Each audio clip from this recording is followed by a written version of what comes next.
kabar sahabat tangguh?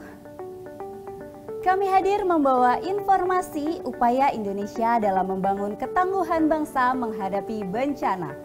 Disiarkan dari studio BNPB, inilah program Kilas Sepekan. Kita mulai dari berita pertama.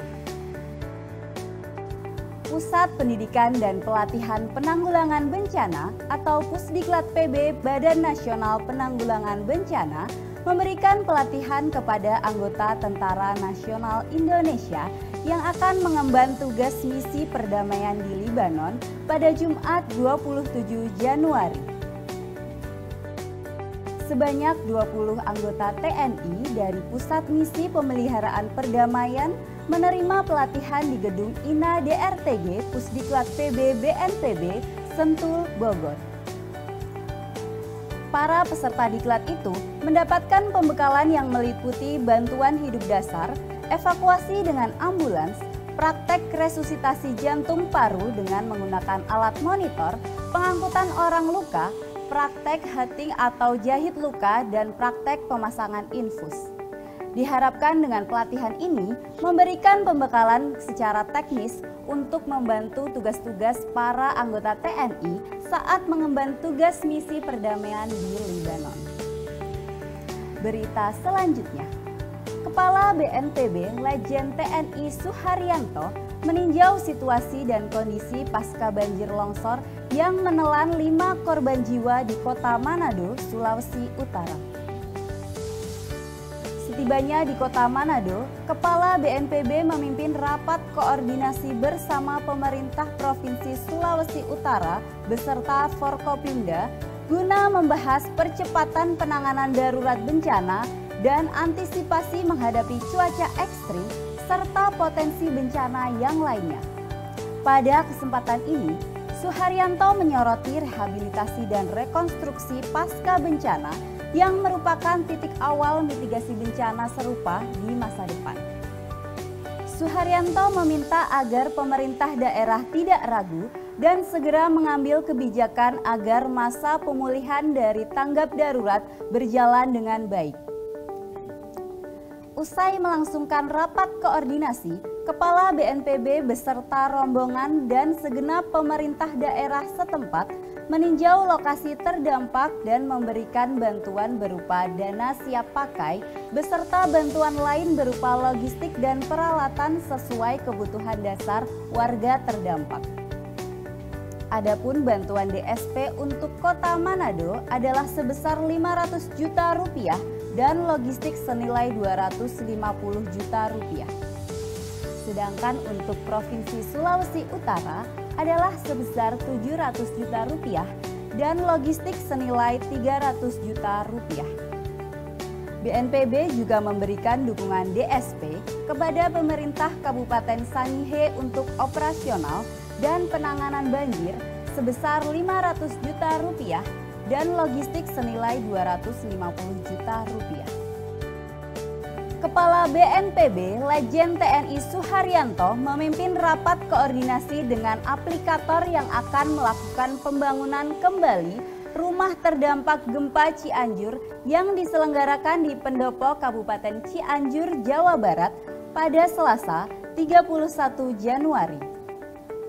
Dalam rapat ini, Suharyanto menegaskan pembangunan kembali rumah in situ agar lebih dipercepat. Semakin lama tidak bergerak maju, semakin lama masyarakat tidak segera tertangani. Suharyanto mengatakan agar masyarakat tidak perlu khawatir jika namanya belum terdata dalam penerima bantuan karena pendataan masih terus berjalan dan diusulkan tahap berikutnya.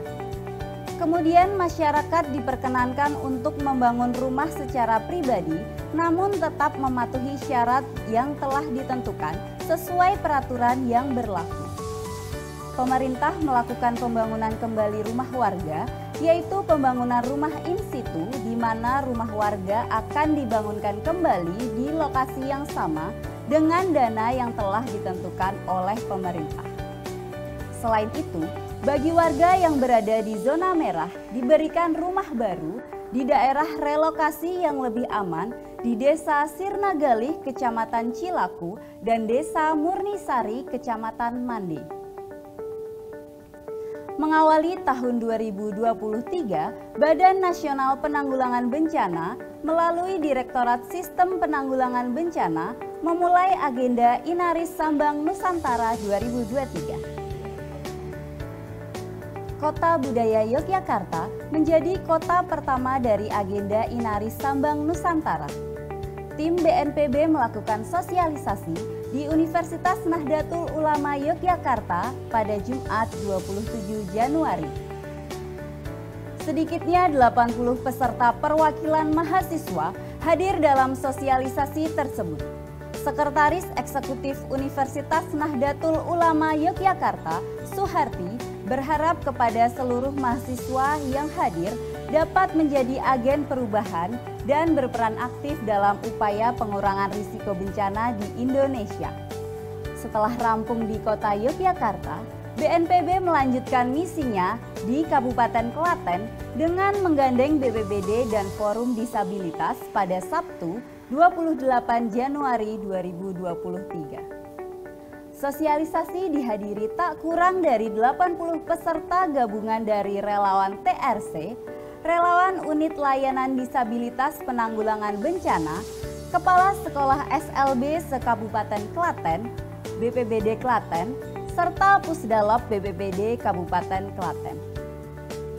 Denny Kurniawan, selaku perwakilan BNPB, mengutarakan bahwa penanggulangan bencana adalah urusan bersama. Untuk menyikapi adanya keterbatasan dalam penanggulangan bencana, kolaborasi dengan semua pihak harus dilakukan sehingga penanggulangan bencana yang lebih responsif, efektif, dan efisien dapat tercapai. Pada tahun 2023, Inaris Personal memiliki fitur baru yaitu Divaris yang mulai coba dikenalkan untuk difabel. Harapannya, dengan fitur baru ini masyarakat difabel dapat teredukasi dengan baik dan dapat memperkuat kapasitas masing-masing dalam mitigasi bencana. Pusdiklat PB BNPB menerima sebanyak 40 mahasiswa Fakultas Kesehatan Matra UPN Veteran Jakarta pada Rabu 1 Februari 2023. Peserta disambut oleh tim Pusdiklat di Training Center Gedung INA DRTG Sentul, Bogor. Pembelajaran yang diberikan disesuaikan dengan peserta, khususnya bagi mahasiswa kesehatan Matra untuk menangani korban dalam penanggulangan bencana di bidang kesehatan dan sebagai masukan bahan skripsi kesehatan bidang penanggulangan bencana. Peserta juga diberikan materi karakteristik bencana yang disampaikan oleh Widya Iswara BNPB. Kunjungan dilanjutkan dengan melihat simulasi diorama kebencanaan, alat kesehatan yang berada di training center, mengunjungi gudang logistik untuk melihat peralatan serta kendaraan penanggulangan bencana, dan mencoba alat simulator gempa. Sahabat Tangguh, demikian giat pelayanan publik BNPB minggu ini yang kami rangkum dalam program Kilas Sepekan.